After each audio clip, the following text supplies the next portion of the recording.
So today, higher heights.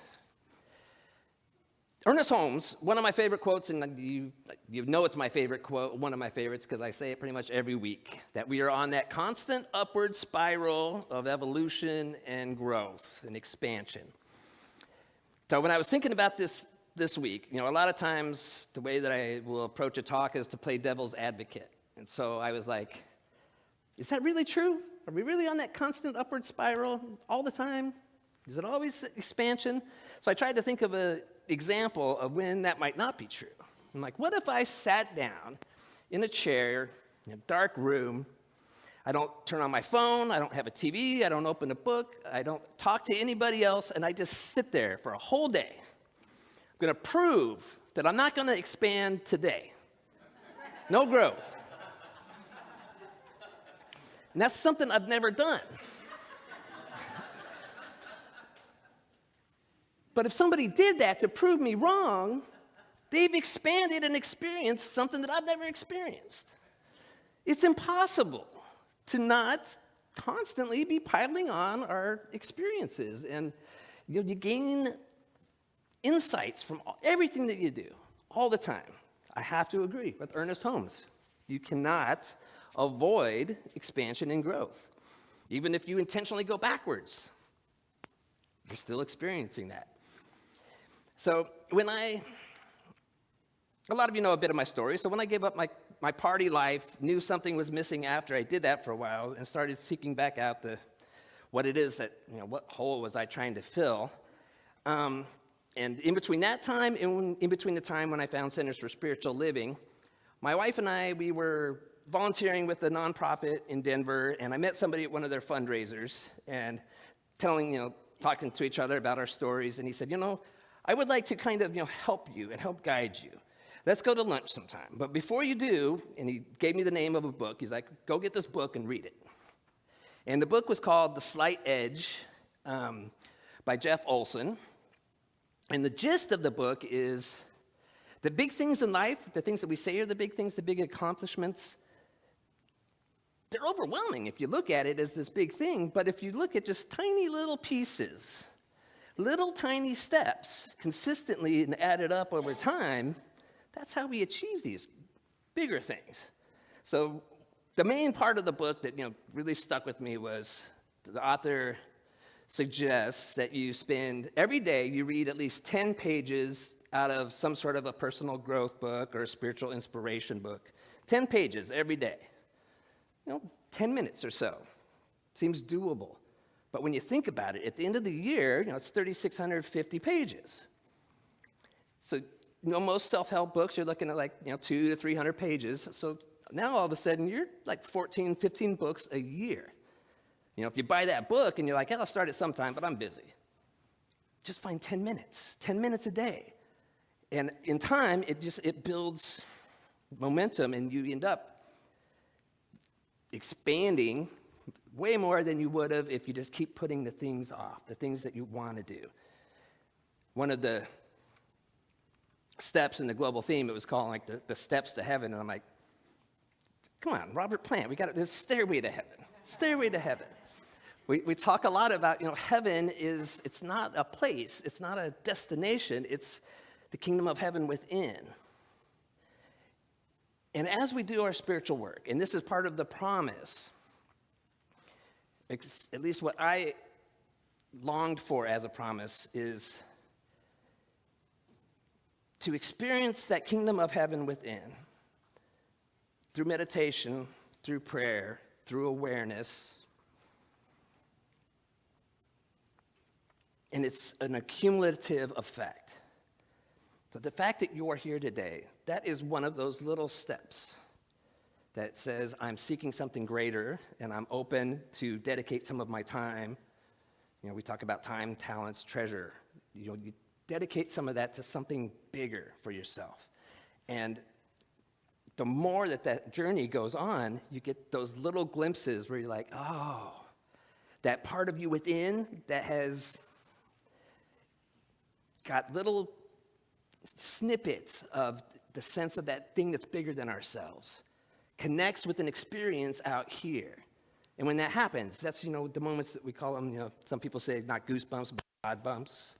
It's those moments when your inner alignment matches up with what's going on out in the world that you're reminded that there is something bigger.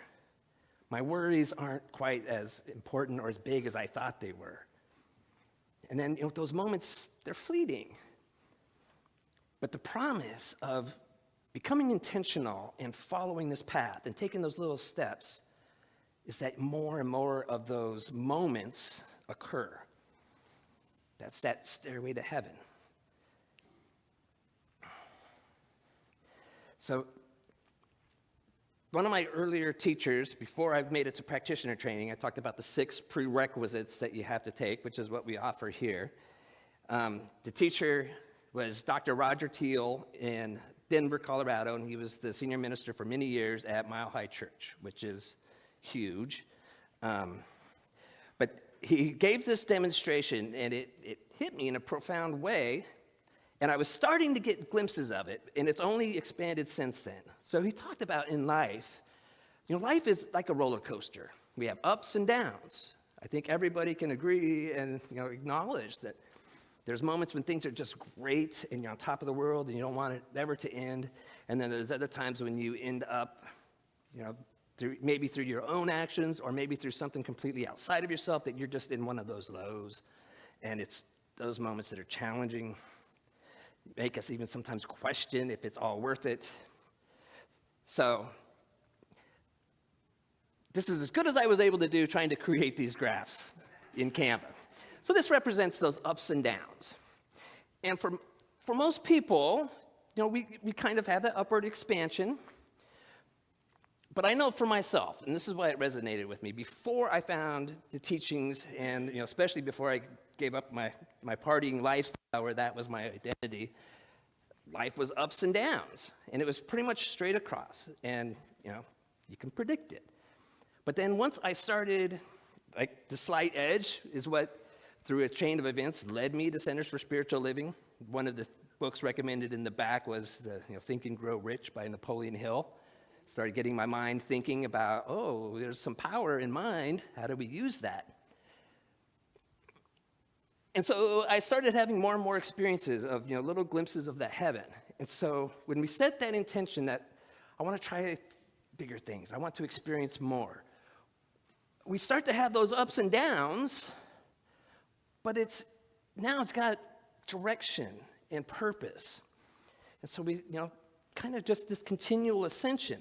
But the part that Dr. Roger pointed out that was a huge aha for me is that you'll notice in the downs, that low part, they're still higher than my highs ever were before. And so, a lot of times people look to ministers or practitioners, and, it can seem daunting, like talking about, 4 or 5 years to become just a practitioner. And it seems like this huge thing. But in those bite-sized moments, bite-sized steps, it's doable. You just follow the path. But people sometimes look to us, and I remembered it was another one of my teachers, I guess I'll name drop again. This one was Reverend Cynthia James at Mile High Church, who's just a wonderful, wonderful minister and woman. And she was sharing something from her personal life in the class. Something that was, going on between her and her husband, a challenge, and it was almost like gasps in the room, like, oh! And somebody raised their hand, like, what? Reverend Cynthia, you're a minister. What's going on in your life? And she's like, I'm a minister, but I'm a human being. Stuff still happens. It doesn't end just because, we talk a lot about it's not about this end destination. It's a journey. Just because you've achieved practitioner status, certified practitioner status, because we're all practitioners, doesn't mean that the challenges all of a sudden cease to be. Because if you'll remember from a few weeks ago, I talked about it's the challenges that actually propel us into greater growth. Those challenges are actually gifts. So we're still going to experience those highs and lows. But the thing is, the more that we know, the more connected we are, the more spiritual practices and tools we have, we manage those lows differently. We get out of those low spots more quickly. And then the duration between, it seems, one, we stop causing quite as many low spots ourselves because we start to recognize our role in our experience. And so that gives us, empowerment to avoid a lot of it. We still end up with a lot of the things, though, that we can't avoid.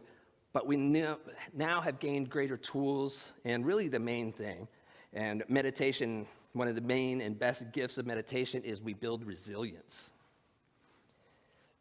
The ability to overcome the challenges. We start to see the meaning, like rather than being in that victim status and, woe is me, why has this happened to me again? I'm going to sit and wallow in this. It's a good excuse for me maybe to dip back into my addiction. It's a time to where I can just say, heck with it. I'm just going to check out for a while, which I'm not saying is necessarily a bad thing, because sometimes it's okay to check out. But when we've done the practice, we check out a little shorter, we play victim a little less, and we start to ask, how can I make this thing into a stepping stone, rising up on those stairways? And that is the power and the gift. When he told me this, I was starting to get little glimpses of it. And throughout my life, I had a really fortunate and blessed life. I had ups and downs, and I spent a lot of time, though, in those downs. But it wasn't until after I really started embodying the principles and practices and making it a daily habit where I all of a sudden just kind of had a realization after so much time that I was experiencing joy in ways that I'd never experienced before. Because it's a deeper thing. There's happiness, which is great. But joy is that sense of wellness that you can experience even in those hard moments. And that was a powerful and profound realization for me. So I think, a key with that, of when I kind of had that realization, things really have shifted. When I had a spiritual awakening, long before I found Centers for Spiritual Living, long before I gave up that partying lifestyle, a friend of mine gave me a book to read, and it was Creative Visualization. I've talked about it before in here. Shakti Gawain was the author. But kind of similar to a vision board, she has a process called a treasure map. And so you draw images and symbols and words that resonate with you, and you make it a path of all these things that you want to visualize and attract and manifest into your life. And at that point, I had recently moved back to Cheyenne after dropping out of college, living with my parents, not making enough money to get my own place. And I was fairly thick in the party lifestyle at that time as well. But I drew it. I read the book, and I drew my treasure map, and it was really kind of simple. I wanted a house. Nothing big. I don't need a mansion. Just a house that I can call home that has a backyard. I want a car that's reliable. I don't need a Ferrari, nothing fancy. Just a car that's reliable. I want a partner, a life partner that I can share my interests with and my desires, and we can be in community or be together. Children would be nice, maybe a dog, a job that I like that resonates and feels good to me. All of these things were drawn on my treasure map. And somewhere in the last decade, at least 5 years ago, probably more, I stumbled upon it, and I looked, and almost everything that I had drawn on there was my experience. So it's so important, because all those things were my experience, but the one thing was on there, I want to make a living that supports me, doing what I like, that I don't need to be rich, but I would like to be able to travel, like to be able to have the things that I need and like. That was missing. And so all these other things have been manifested, but before I found that treasure map, I was dwelling just on the one thing that didn't happen yet. I need to get this job. I need to figure out what it is I want to do in life. I still didn't know. And so what I'm trying to say here is how important it is to every now and then look backwards. Because I'm guessing everybody in here, if you can look back 10, 20 years, 30 years, there's something in your life now that 20 years ago you would have given anything for. Would have given anything. It was the dream. But as we talk about, when we get focused on the things or focused on the goalposts, I'll be happy when. I'll be happy when this happens. As we know, you hit those goalposts and you might celebrate, Melissa, Cheryl, celebrating big time right now. And maybe in a year, maybe a week, all of a sudden, you have a new horizon, and that thing that's going to make you happy when you get there is old news. Now I'll be happy when this happens. We need to stop and look back and just celebrate, like how far we've come, what we have, what we've experienced, what do we have in our life now that maybe we didn't have before. So, as we look to, holy boldness, to express who we are, to find who we are, and then to have the courage and be willing to share that in the world, to show up who and as we are, and to make those little steps towards where we're going. Intention is everything. One kind of last side thing that I wanted to squeeze in here was the idea of, sometimes when I stand up here and I'm like, 10 pages a day, every day, be thinking about spirit. I don't do that every day. I don't expect anybody to. It's an intention, but go easy on yourself too, because I get up here and I hear myself and I'm like, oh my gosh, I am preachy. So always gentle and on yourself, because what I know for myself is rest is just as important as the hard work.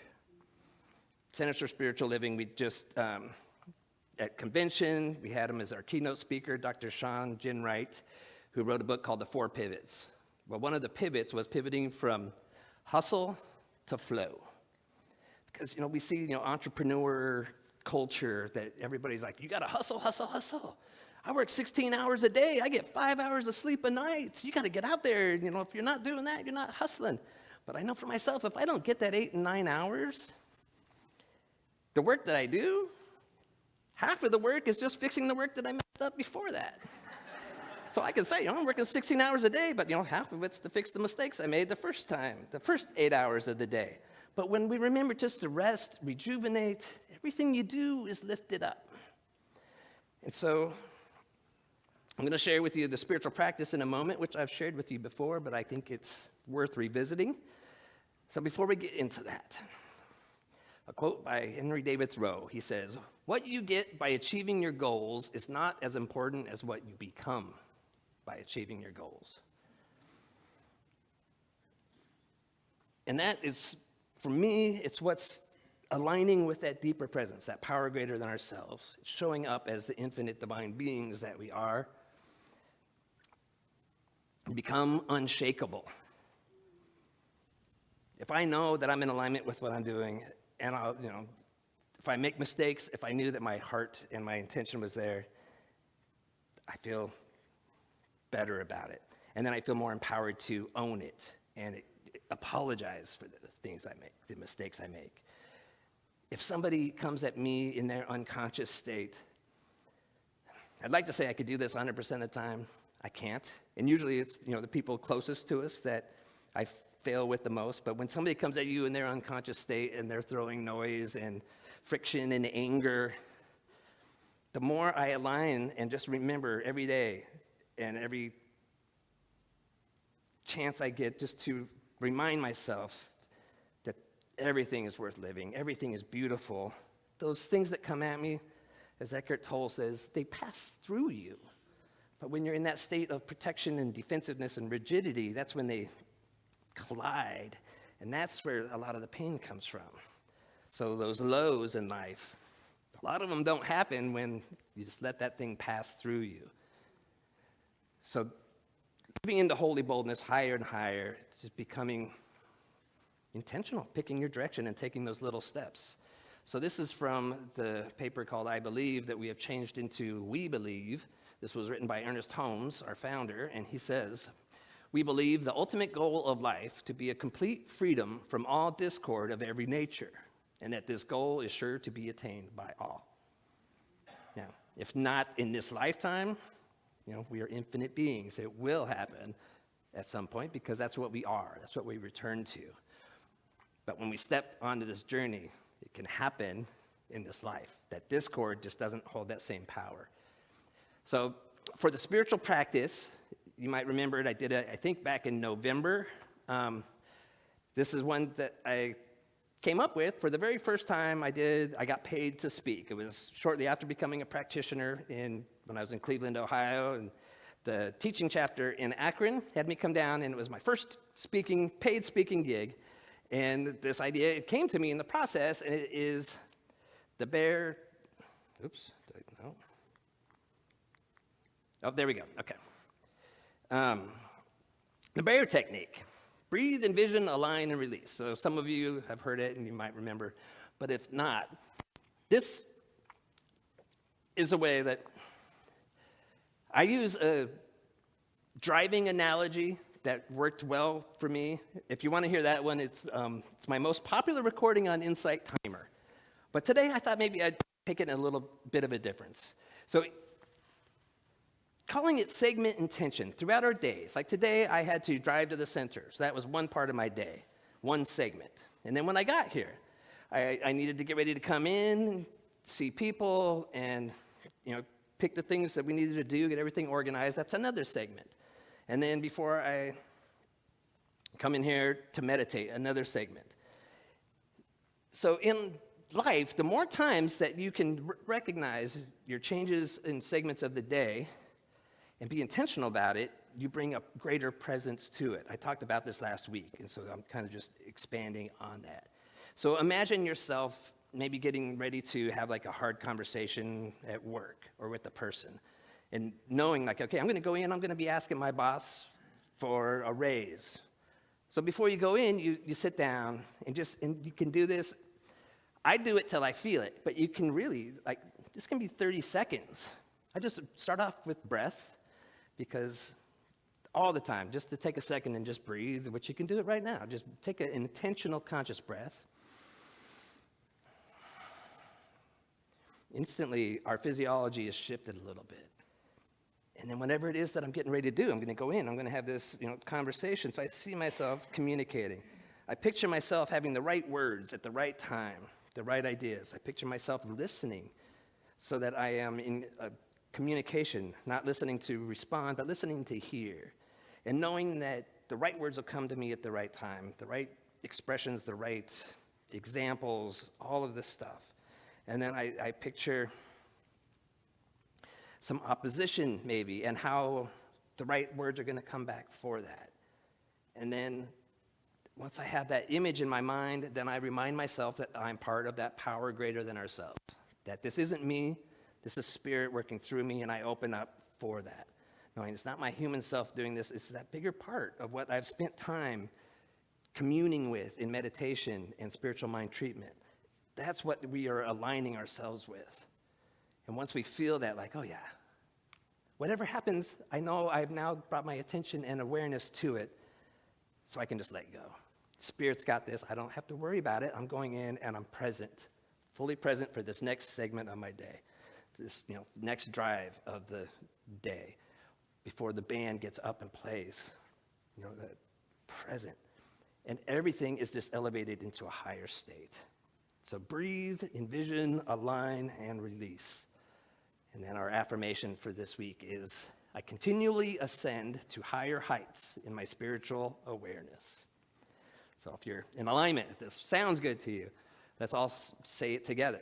So say, I continually ascend to higher heights in my spiritual awareness. One more time with some feeling. I continually ascend to higher heights in my spiritual awareness. And so it is. All right, so with that, let's just take it within, take a moment to breathe, soak in the joy of being in community with others that are on their individual journeys, seeking that thing that's greater than ourselves, that power for good. Knowing that when we seek, it was right there waiting for us, ready to respond in bigger and bigger ways. That there is that power in the universe, whatever you want to call it, it's just something bigger that creates everything, that is always expanding, evolving everything. It is the same thing in our bodies. Each individual cell, each organ, each system, expanding through our loved ones near us, expanding through our neighbors, the ones we know, the ones we don't, reaching out through people at levels of government and commerce, meeting us where we have our recreation, our enjoyment, and our hobbies, the lives through every person, through every animal, through every inanimate object. There is a constant vibration, an energy, and electricity in this physical world that is all just mind on a global cosmic scale. So bringing awareness to that thing greater than that. I affirm that each and every one of us are that we are one organism working together to experience and to bring that time and being of spirit into our collective physical world, knowing that my light connects with others and their lights, and those lights connect with others and their lights, and that when we stop and breathe, the noise, the animosity, the friction, the division dissipates, and that unity, compassion, cooperation is able to rise to the surface to create a world that works for everyone, where everyone's needs are met, where everyone in their own unique, diverse ways of expression and experiencing and sharing and being are celebrated rather than marginalized, that we live and revel in the diversity that is humanity. Anyone who is seeking greater expression, seeking love, seeking their own unique inspirations, those that do that in ways that only uplift, that harm and criticize none, that is the voice of God working through each and every individual. So I affirm and avow that as each of us on our own unique paths move forward, every intentional breath we take, every inspired baby step we take, repeated by other baby steps, is all leading to that stairway to that heaven, to that kingdom of heaven within, to align with the kingdom of heaven on earth. So in gratitude for each and every person who's doing their work, who's moving in their direction, who's open to the holy boldness of what is speaking at the core of their soul to be birthed into this physical world, to be shared by all, I say thank you, thank you. It is us and those doing their work in their own unique ways all across this planet that make the world a joyous place to be. And I say thank you to the creative mechanism of the universe, aka the law that takes our words, takes our thoughts in the one infinite mind, and it makes it manifest in our shared collective reality. Thank you to that creative mechanism. And then I know that right now, this evolving, swirling mass of greater expression, love, experience, equity, kindness, fairness, compassion is growing and spreading over this planet, continuing to exponentially evolve and create a new way of being. As I release these words, knowing that it's already done in the mind of spirit, and now it's our joy to get to co-create and manifest that as heaven on earth. And if you're with me on that, please join me as we say, and so it is.